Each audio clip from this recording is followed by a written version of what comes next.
అసంతృప్తిలో కూడా అలాగే అసంతృప్తులు కాస్త మొదలయ్యాయి. నామినేట్ల పోస్టులు అనే అంశం మీద చాలా ప్రధానంగా ఎక్కువ హోప్స్ పెట్టుకున్నారు. ఎందుకంటే 10 సంవత్సరాలు చాలా ఇబ్బందులు పడ్డారు, చాలా అవమానాలు పడ్డారు. వాళ్ళందరూ ఆశించడంలో తప్పు లేదు. కానీ ఎలా ఫీల్ చేయగలరు బలమైన తెలుగుదేశం పార్టీ ఉండగా? అవమానాలు అంటే ఓకే, రాజకీయాలు ఉన్నాక ప్రత్యర్థులు ఇవన్నీ ఉంటాయి. కానీ మీరు చెప్పేది ఎలా ఉందంటే కొంచెం ఒక మొదటి సామెత చెప్పాల్సి వస్తుంది. ఏది మొదటి దానికే పెళ్లి కాలేదంటుంటే ఆ కడదానికి కళ్యాణం అన్నట్టుగా అసలు తెలుగుదేశం పార్టీయే ఒక తీవ్రమైనటువంటి అసంతృప్తిలో వాళ్ళే కుత ఉడుకుతున్నారు అంటుంటే ఇంకా మిత్రపక్షంగా లేకపోతే ద్వితీయ స్థానంలోనూ తెలుగుదేశం జనసేన సంగతి ఏంటని జనసేన పార్టీలో కూడా తీవ్రమైన అసంతృప్తి ఉంది. ఇంక ఈ టేక్ ఇట్ ఫ్రమ్ మీ. ఎందుకు ఉందంటే రెండు రకాలుగా ఉంది, రెండు స్థాయిల్లో కూడా ఉంది.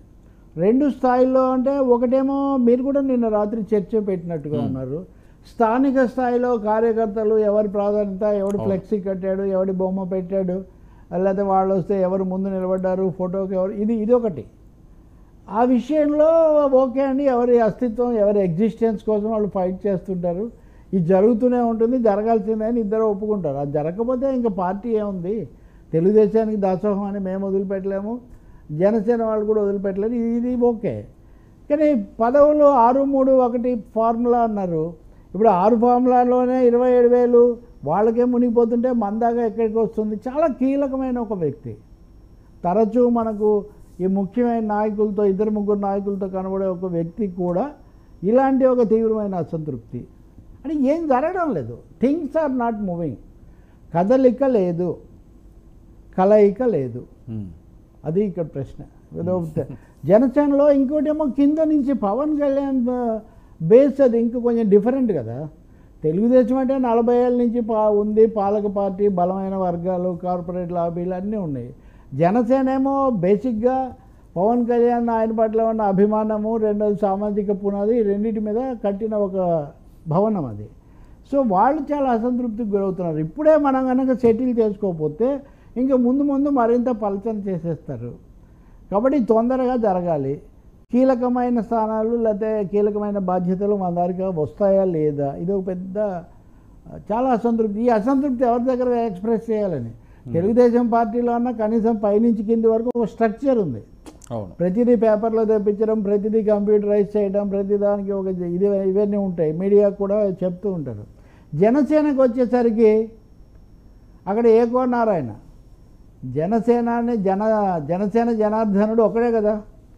ఏం చెప్పినా పవన్ కళ్యాణ్ చూడాల్సిందే, పవన్ కళ్యాణ్కు మొరపెట్టుకోవాల్సిందే. ఆయన కూడా మొదటిసారి ఒక ప్రభుత్వంలో అధికారంలోకి వచ్చారు, కీలకమైన పదవిలో ఉన్నారు. ఈ సమస్యలు కూడా వచ్చాయి. చంద్రబాబును గౌరవించటము, బీజేపీతో వీటన్నిటి మధ్యలో ఆయన కూడా దీనికి తగినంత సమయం ఇవ్వటం, కానీ అసలు దీని మీద సీరియస్ థాట్ నడిచింది అనేది కూడా. మరి ఈయన ఏం సర్ది చెప్తారు సార్ పవన్ కళ్యాణ్ గారు? అసలు వ్యూహం ఏమై ఉండాలి? ఆయన కూడా ఖచ్చితంగా కాపాడుకోవాలి కదా. ఆయన ఎక్కువగా ప్రభుత్వాన్ని కాపాడుకోవాలి. మనం చాలా కష్టాలు పడి వచ్చాము, మొదటిసారి మనము కీలక స్థానంలోకి వచ్చాము, దీన్ని సేవ్ చేసుకోవాలి. ఆయన నేను విరాళాలు ఇస్తాను, నేను వస్తాను అని అంతవరకు ఆయన వ్యక్తిగత పాత్ర, వ్యక్తిగత దాతృత్వం కొంతవరకు ఆగుతుంది. కానీ రాజకీయం అక్కడికి సమస్య వస్తుంది. అలాగే చేరేవాళ్ళు కూడా మేము జనసేనలో చేరుతామని వస్తుంటే వాళ్ళందరినీ చేర్చుకుంటే అది కూడా తెలుగుదేశం పార్టీకి అసంతృప్తికి దారితీస్తుంది. నేను ఈ మాటలు చెప్తే మళ్ళీ మా మధ్య ఏదో తేడాలు పెడతారు, అది ఇది కొంతమంది అలా ఆ ఉద్దేశాలు ఏం మనకు లేవు.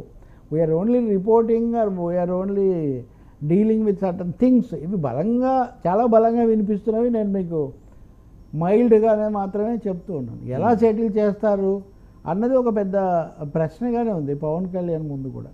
తదుపరి కోర్స్ ఆఫ్ యాక్షన్ ఏంటి?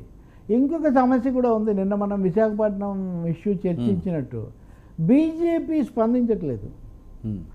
దీంట్లో రాజకీయ కోణం కూడా ఉంది, మన చర్చలో తర్వాత వస్తుంది.